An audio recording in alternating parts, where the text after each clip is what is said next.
our nation. I can assure you it's also top of mind for the Prime Minister, for this government, and I would say for all my colleagues. So today we are taking additional measures to support Canadians in times of need. For many families, the cost of living is a real challenge. Affordability doesn't exist in isolation.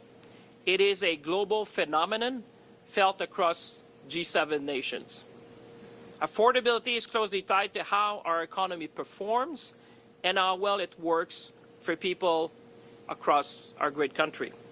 That's why with the Prime Minister, we are building the strongest economy in the G7.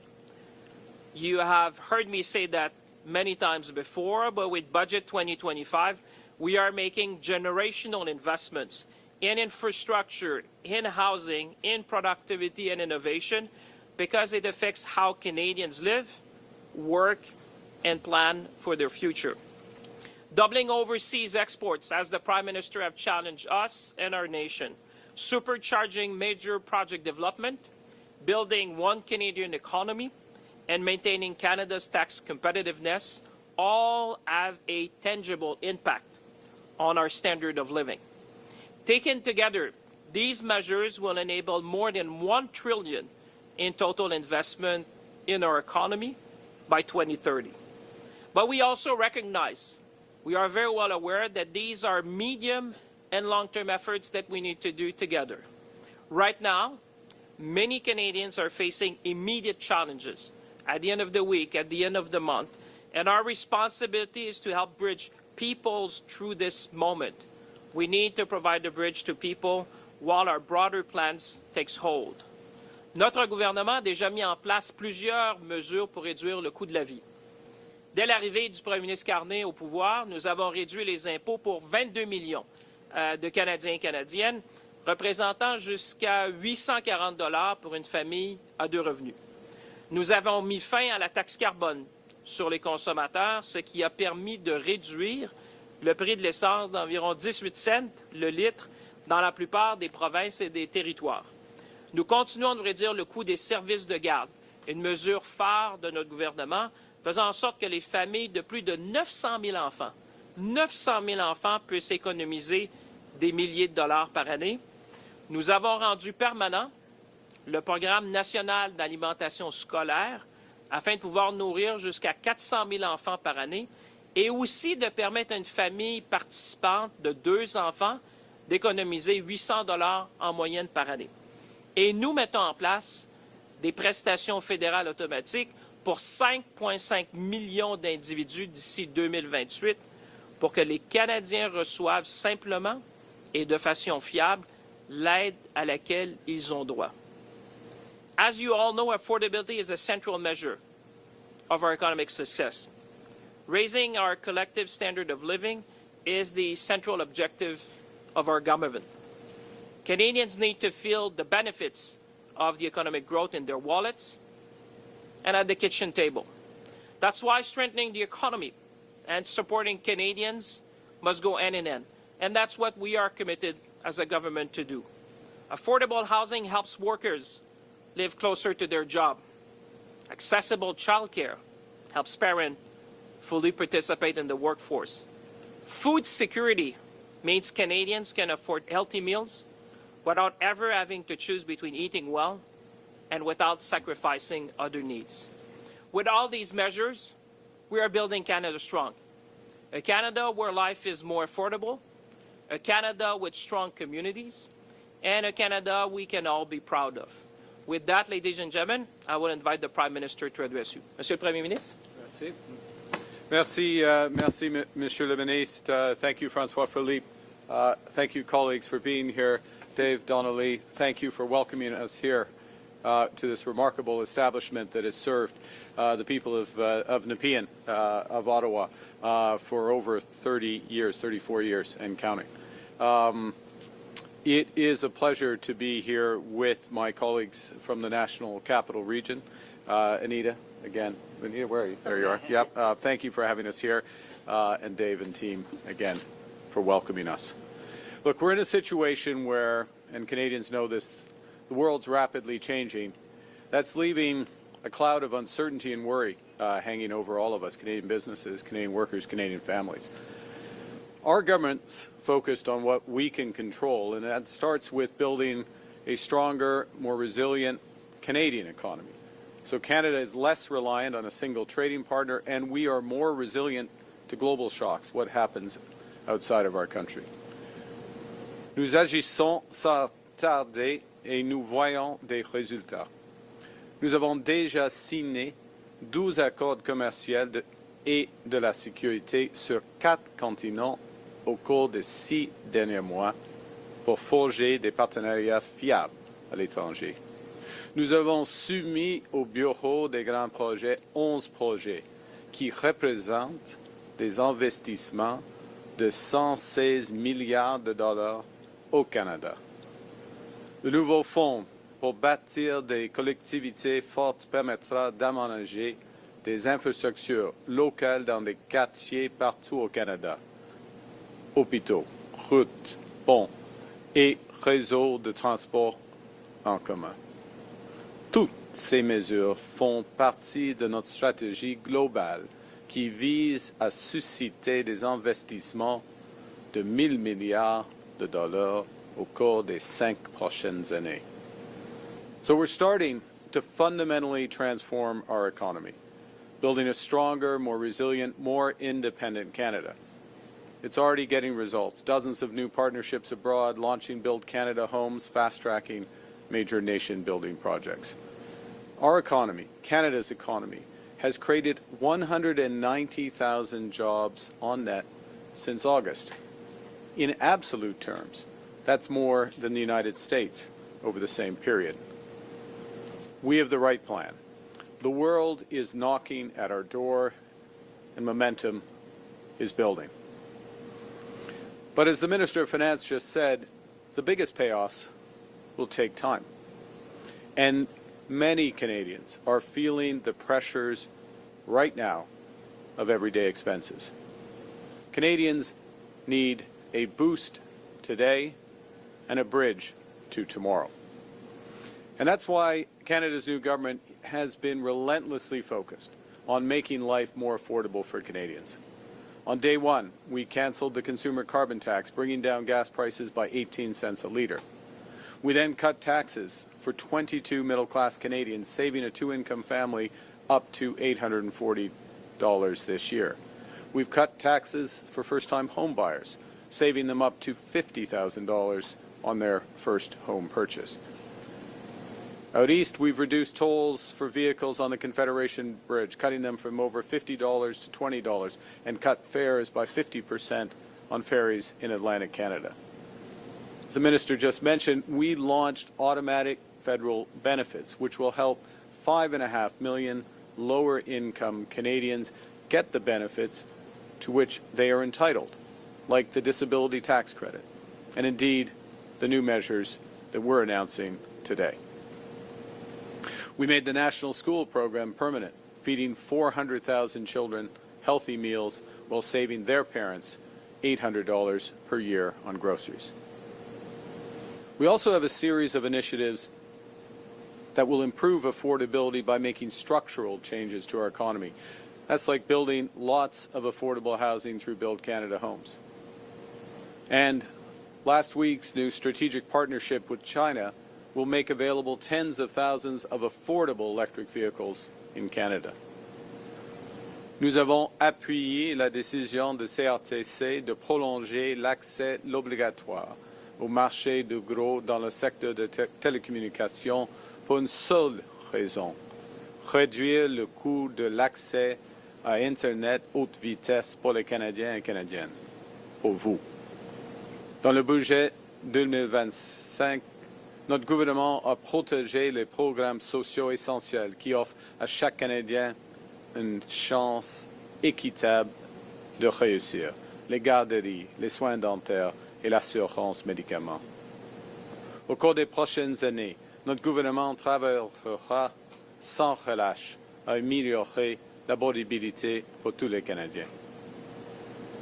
Now, bigger picture, overall inflationary pressures are easing. The consumer price inflation rate is back in the Bank of Canada's target range, and average wages in our country have consistently grown faster than the rate of inflation since this government took office. Fees for childcare across Canada have dropped by around 35% over the last 3 years, thanks to our childcare program. The average cost of cell services has fallen by more than 40% since 2020. That is, if you're able to switch plans. Gas prices have dropped by 14% from where they were a year ago, helped by that elimination of the consumer carbon tax. That's all good news. And with our economic plan kicking into gear, there's more good news on the horizon. But at the same time, for many Canadians, the cost of groceries and everyday essentials has been too high for too long. They need more support now. The pandemic caused inflation to spike worldwide, pushing up those costs of groceries and essentials, including rent. Global supply chain shocks, subsequently shocks caused by tariffs, weather events from our changing climate, and geopolitical disruptions have caused food prices to rise faster than overall inflation. So orange juice is up 12% year on year, ground beef up 19%, coffee and tea up by 24%. Ce problème ne touche pas seulement une minorité de gens très vulnérables. L'an dernier, Banque alimentaire Canada a déclaré que près de 2,2 millions de Canadiens se rendent chaque mois dans une banque alimentaire. Actuellement, 25% des ménages composent avec l'insécurité alimentaire et 50% des Canadiens sont à deux doigts de devoir se tourner vers une banque alimentaire.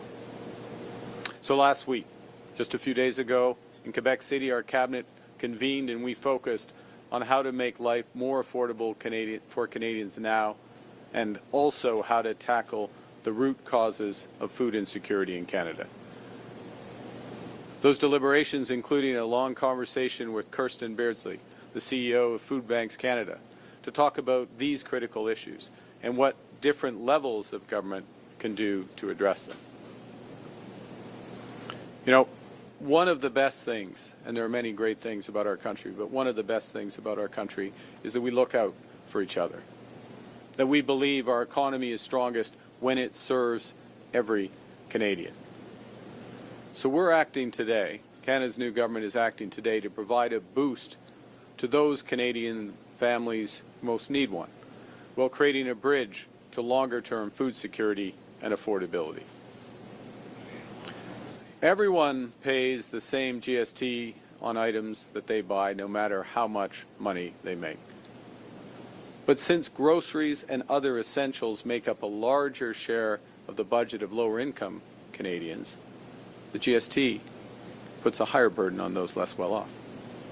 The GST credit has helped to make our tax system fairer by returning a portion of the federal sales tax to Canadians with lower incomes, providing relief for people who feel the extra cost at the checkout most acutely.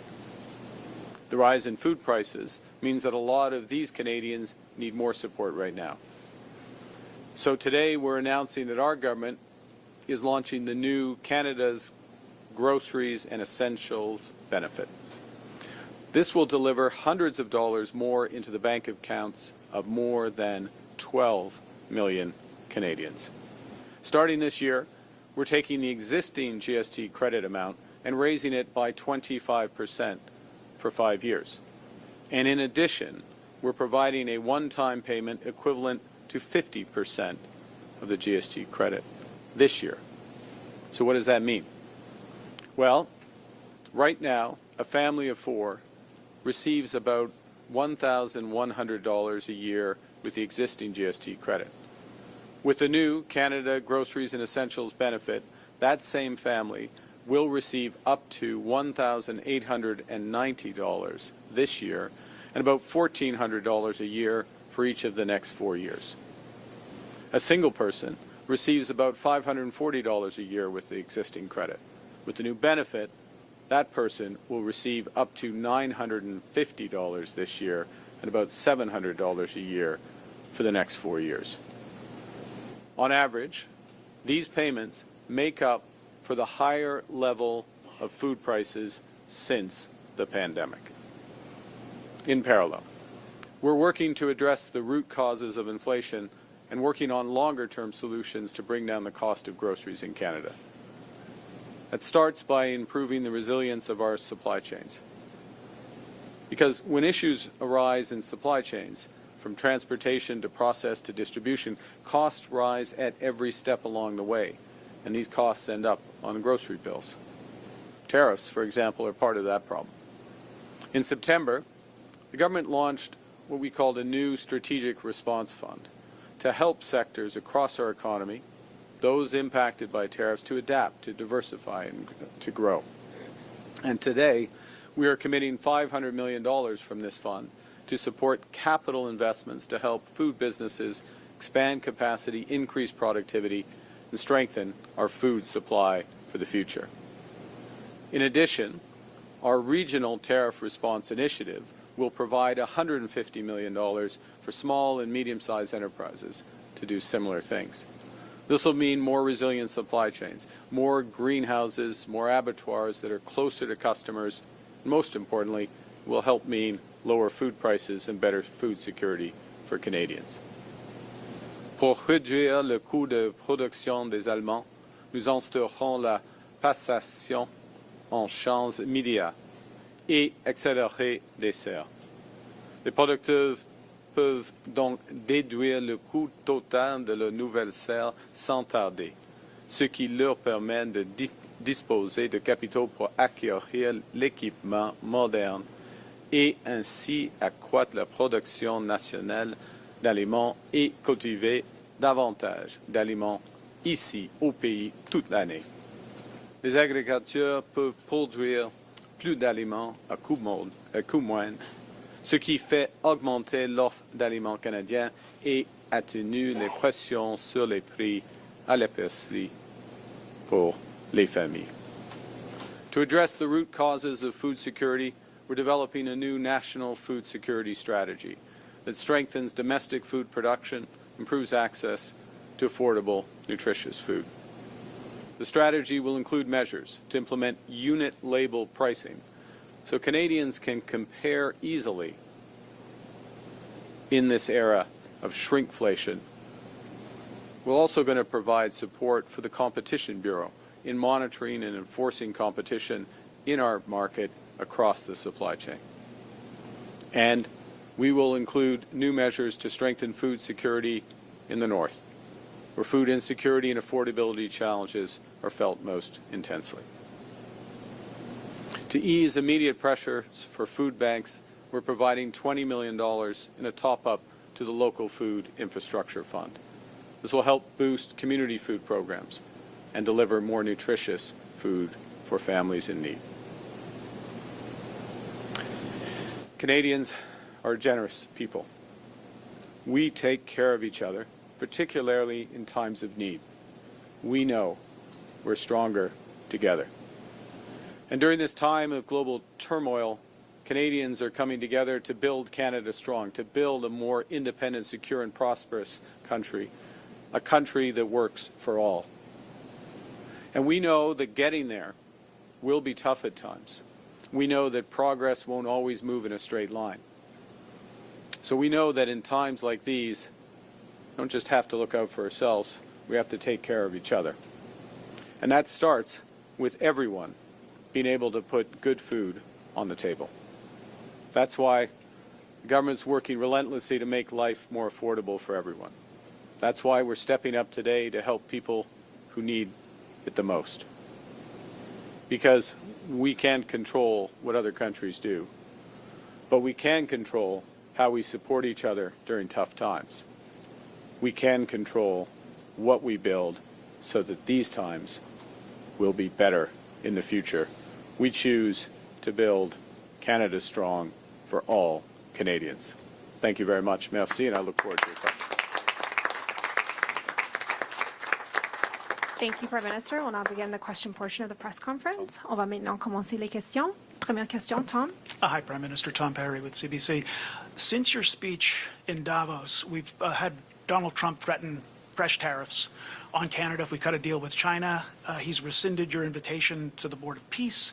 He started calling you governor, like he did your predecessor. I'd like to know what you think about all that and what impact you think your speech had on Canada-U.S. relations. Well, I think the first thing is that my comments in Davos laid out how we see the world, a recognition of how the world has changed. I think a point that Canadians understood months ago. In fact, I think Canada understood the scale of the change in U.S. trade policy, what it meant for our economy. We understood that well before other countries, and we started to react, controlling what we can control, building at home, and very importantly, diversifying our trade partners abroad. That second bit is a positive thing. It's finding new partners. I mentioned in my remarks 12 new trade and security agreements in the past 6 months across 4 continents, more to come. For example, the commitment with India to work together is just one of many. And all of that builds our strength here at home, provides more opportunities, makes us less dependent on the United States. Last point. We are entering soon a negotiation or review formally of CUSMA, our agreement, as you know, with the United States and Mexico. It'll be a robust review, is the expectation. The President is a strong negotiator, and I think some of these comments and positioning should be viewed in the broader context of that. Going back to Davos as well, the President was interviewed on Fox News, and he talked about NATO troops and NATO troops staying back from the front in Afghanistan. I'm wondering if you think the President should apologize for that. On a secondary topic, on Greenland, he backed down from threats on Greenland. Do you think that's settled? Would Canada send troops to Greenland to support their European allies? So let me be absolutely clear. With respect to the contribution, what everyone should recognize, Canadians recognize, and we are fundamentally grateful for the extraordinary contributions of the men and women of the Canadian Armed Forces in a variety of theaters, including very much Afghanistan. We were the first to invoke Article 5. We were the first to send support after 9/11 to New York City. We sent 40,000 Canadian troops serving over 13 years on the front lines in Afghanistan, in Kandahar as one example. 158 of those soldiers paid the ultimate sacrifice. One of our diplomats paid the ultimate sacrifice. Thousands more were injured. 30 of our soldiers won the American Bronze Star for service in combat, for courage in combat. It's an extraordinary contribution for liberty, for freedom, for human rights, defending the United States, defending Canadian values. Everyone should recognize that. All Canadians are in their debt. Now, I think you had a second part, but On Greenland. On Greenland. Do you think that's settled, or and would you consider? I think that I thought from the start the following, which is, and this is a point, by the way, I made at the NATO summit in June. The importance of reinforcing Arctic security across the entire Arctic theater, to use that term, which very much includes Greenland, Northern Arctic, the Nordic countries as well. It has been the view of this government that NATO has not put enough emphasis on that. Canada is putting emphasis since we've come into office. We put emphasis on that. And that the solution to the security needs of Greenland, but the entire Arctic region, is coordinated through NATO. First and foremost, Canada will take responsibility for our Arctic, but working in conjunction with others. We have close and deepening cooperation with the Nordic Baltic 8 group of countries. I've met with the NATO Secretary General on a couple of occasions, 3 occasions now, about this issue.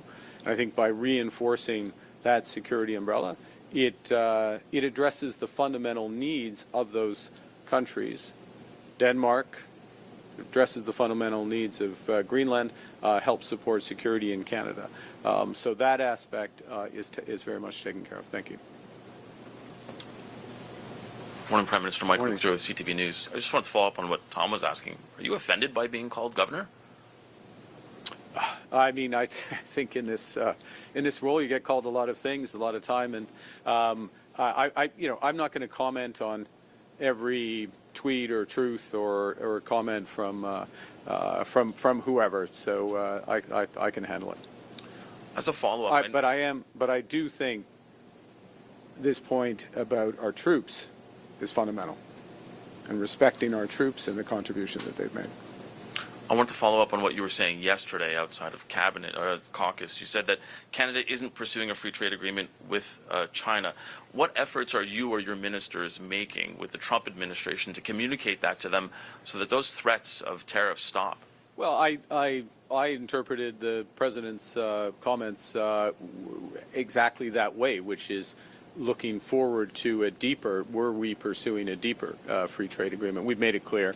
My fellow members of cabinet, ministers, have made it clear to their counterparts that that's the case. We've made the public point. And it's obvious. Look, Canada, when we sign an agreement, we sign a trade agreement, in this case USMCA as they call it, or CUSMA as we call it, there is a clause in that agreement, Article 32.10, I believe, which says that you will not have, you have to give notice, in effect, if you're pursuing a free trade agreement with a, quote, non-market economy. That's in the eye of the beholder who defines it, but it's a definition of any of the other parties who see somebody as a non-market economy. China is one of 15 or 17 economies that the U.S. views as non-market. I can understand why they say that. So we got an agreement. If we were even considering that, which we are not and never have, we would have given notice, and then there's a very open and transparent process. Thank you. Bonjour, Monsieur Carney. Michel Sabat, La Presse canadienne. Avez-vous des excuses à présenter aux Québécois et aux francophones du Canada pour vos propos sur les plaines? Et êtes-vous confortable à être le chef du camp du non lors d'un éventuel référendum sur la souveraineté du Québec? En ce qui concerne mes commentaires, j'ai commencé par reconnaître la lutte des francophones au début, pendant l'histoire du Canada. Et j'ai mentionné, même souligné, les efforts de certains dans notre histoire de poursuivre une politique d'assimilation. Par exemple, le report de Durham est un exemple. Il y a d'autres plus sévères que ça. Et c'est à cause, j'ai dit, c'est à cause de la résilience du peuple francophone qu'on crée le Canada, un Canada qui reconnaît 2 peuples fondateurs et après un certain temps, 3 peuples fondateurs, y compris le peuple autochtone. Alors, c'est un processus très difficile. Il y a la grande déplacement des Acadiens. Il y a plusieurs d'autres exemples. Alors, c'est une histoire très difficile. Mais avec temps, on a protégé et après une autre période de renforcer la langue française, la culture québécoise, la culture française, les institutions comme le Code civil et d'autres institutions. Et ça, c'est le génie du Canada. Et maintenant, le Canada n'est pas parfait, mais il y a une manière de vivre qui est mieux.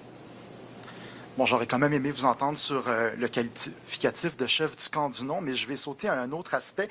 M. Poilievre dit vouloir collaborer avec le gouvernement. Est-ce que ça nuit à vos efforts pour convaincre d'autres conservateurs de se joindre, de traverser la Chambre? OK. Mon approche est de collaborer, de trouver des solutions pour les Canadiens et les Canadiennes. Et il y a plusieurs occasions, plusieurs opportunités pour M. Poilievre et le Parti conservateur, le Bloc, les néo-démocrates de collaborer sur, par exemple, il y aura une Ways and Means probablement dans une semaine, dans les prochains jours, probablement. On doit être prudent avec les règles parlementaires, mais tantôt, il y aura une occasion de faire le passage rapidement de ces initiatives. Il y a l'occasion maintenant de faire le passage de c'est quoi, c'est 15, C4 et C15 qui sont le mettre en œuvre quelques aspects clés du budget. Alors, oui, j'ai hâte de collaborer avec M. Poilievre et les autres chefs. Good morning, Prime Minister. Mackenzie Gray with Global News. Are you considering calling a snap election this spring? I'm going to go back to the previous answer. What we're focused on is solutions for Canadians. So today's announcement, we'll be tabling legislation soon, very soon.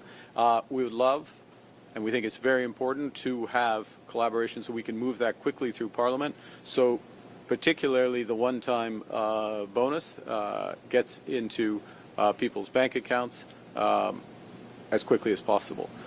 We still have elements of the Budget Implementation Act which have not been formally passed by Parliament, That's that tax cut for 22 million Canadians. That's the extension of the National School Food Program. That is a series of other measures that go directly to the issue that we're discussing today around affordability. We have the toughest tightening of crime legislation in living memory. It is being held up in committee, a series of bills held up in committee. We need to move forward on that, and so there's an opportunity to do that. All of that is an opportunity for the collaboration that's referenced by the Leader of the Opposition. This government is going to work hard, as we did in the fall, as we did last spring, in order to get legislation through the House. This feels like many days we spent on the campaign. When I was covering the campaign, lots of grocery stores, lots of affordability. So you're not considering a spring election? I don't. You can't draw that conclusion at all. Tell me that. Well, of course we're not. We're not. We're focused on results for Canadians. We're working through parliaments to get results for Canadians. We are securing trade deals around the world for Canadians, for the future of Canadians. We are identifying major projects for the future of Canadians. We are executing through Build Canada homes for Canadians. We're going to continue to do all of that. We have the privilege of a mandate from Canadians. And I'll say one other thing, if I may, Mr. Craig. We were very clear when we ran in the last election what we intended to do. Very clear, very detailed platform, and we are delivering on that. We invite Parliament to support us in it. Hi, Prime Minister. Emily Haas from the Globe and Mail. How much will this benefit the GST credit? How much is this benefit actually going to cost overall, like these new initiatives? And as well, what's to stop grocery retailers from raising their prices to just absorb this benefit? Okay, so I'll answer both legs of that, obviously. The first, in terms of the numbers, and I'm saying this is a test. You're testing me in front of my minister, who knows it down to the cent. But the cost the first year is a little over $3 billion, $3.1 billion, and the reason for that is this payment, the boost, is the way I referred to it, which makes up for. If you had overall levels of inflation and then food price inflation going like that since the pandemic, can you add a third hand? It makes up for the difference between those two lines. Okay, it makes up for this. So there's the bigger amount. Then in the subsequent 4 years, there's the 25% increase in the GST credit. And there's a bit of a timing thing, so, but in effect, it goes 3.1, 1.3 billion, and then about 1.8 billion for those last 3 years, okay? There's a timing issue with, we can provide you with all the background. Key point on your second part of the question. This is not a case of taking off GST at the checkout. Now, it wouldn't happen here at Protestant. Let's just be clear. This is not happening here at Price Depot, which passes on savings to their customers. But what you described is a case as if you took off GST and then, well, maybe the grocery store doesn't give. This is money that goes to individuals. This is money that goes to individuals, directly to individuals. It's not based on what they spend. It's not tied here. Now, the fact, and they can spend that money on anything they want. It's Canada, it's a free country. They spend it on anything they want, as they should. Lower income Canadians, as you know, spend more of a higher share of their income on food and rent. So they're more likely to spend it on food. But there's no differentiation. I mean, they're not, there's no mechanism for what you're saying to happen.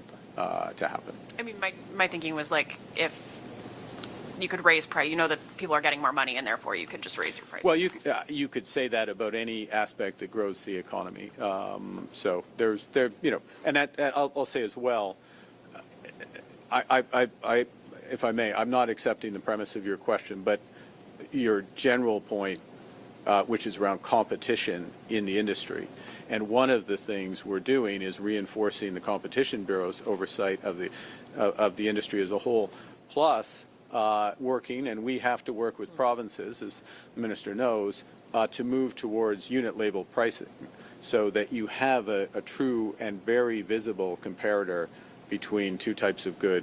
What is it per liter, per kilogram, per amount? And that's, particularly in this time of where we see shrinkflation, packaging change, amounts change.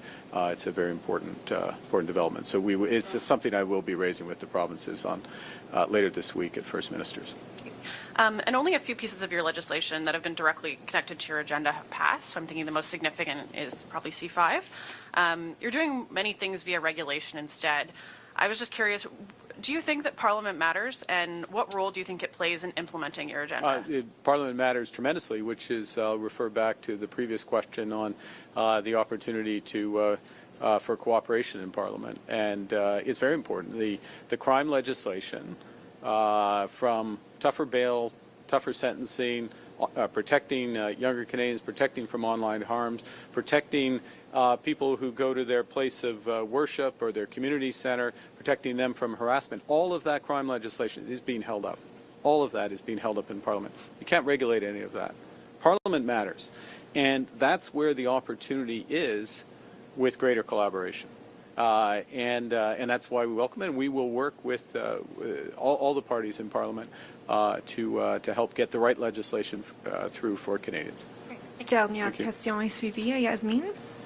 Yasmine Média avec Radio-Canada. Je veux d'abord vous entendre sur votre discours à Davos. À la lumière des menaces de tarifs de Donald Trump, qui vous a appelé gouverneur Carney, est-ce que vous regrettez certains passages de ce discours? Est-ce que vous êtes allé trop loin?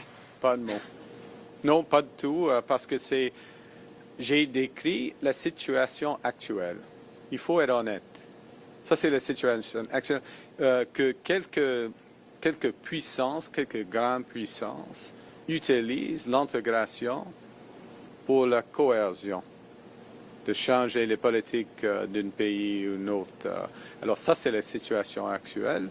Ça renforce la priorité, la nécessité de diversifier nos partenaires. Et non, et en ce qui concerne la négociation avec les États-Unis, nous avons un partenariat économique et sécuritaire remarquable. On peut améliorer ces partenariats, mais c'est une question pour négociation, pas de discours. Et par rapport à ce que vous annoncez aujourd'hui, cette mesure fiscale, d'abord, est-ce que c'est une mesure électoraliste? Non. Et ensuite, expliquez-nous pourquoi ça ne fait pas augmenter l'inflation. D'abord, Est-ce que c'est électoraliste? Non, pas du tout. pas de tout. Oui, parce que c'est un enjeu fondamental. C'est un enjeu fondamental. C'est une question de pouvoir d'achat, d'affordabilité de 12 millions de Canadiens et Canadiennes. Premier point. Deuxième point, c'est une mesure dans une série de mesures. Par exemple, nous avons commencé, le gouvernement a commencé avec la réduction des impôts pour 22 millions de Canadiens et Canadiennes et d'autres mesures comme cela. Alors, c'est une grande mesure dans une série de mesures. Il y aura des autres afin de renforcer, d'améliorer l'abordabilité des Canadiens. Parce que nous avons le bon plan pour renforcer notre économie, pour bâtir une économie forte. Mais ça prend du temps et les pressions d'abordabilité existent maintenant. Et dernièrement, pardon, juste expliquez-nous en quoi est-ce que ça ne va pas faire augmenter l'inflation d'injecter de l'argent dans les poches des Canadiens? Non, I mean, dans le... OK. Moi, maintenant, et c'est difficile d'être Premier ministre et banquier central en même temps. Alors, je peux répondre à votre question. Mais il y a une question de l'indépendance de la Banque du Canada et il faut être prudente. C'est une question de l'offre et demande et l'équilibre entre les deux, d'augmenter le pouvoir d'achat et le pouvoir d'achat de 12 millions Canadiens et Canadiennes. C'est une bonne politique. Et ça va améliorer leur situation.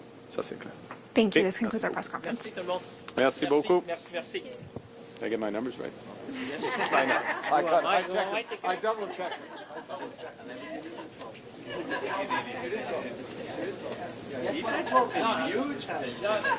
No, but that was yesterday. Yes. Thank you so much. Thank you so much. I'm standing up for it. Yeah, I appreciate that. So, where's the family? Where's the family? Oh, they are wonderful. I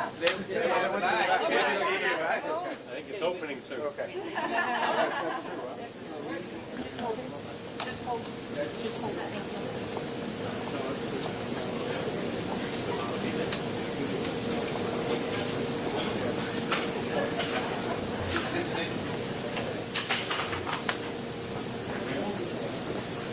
Great. Toenails.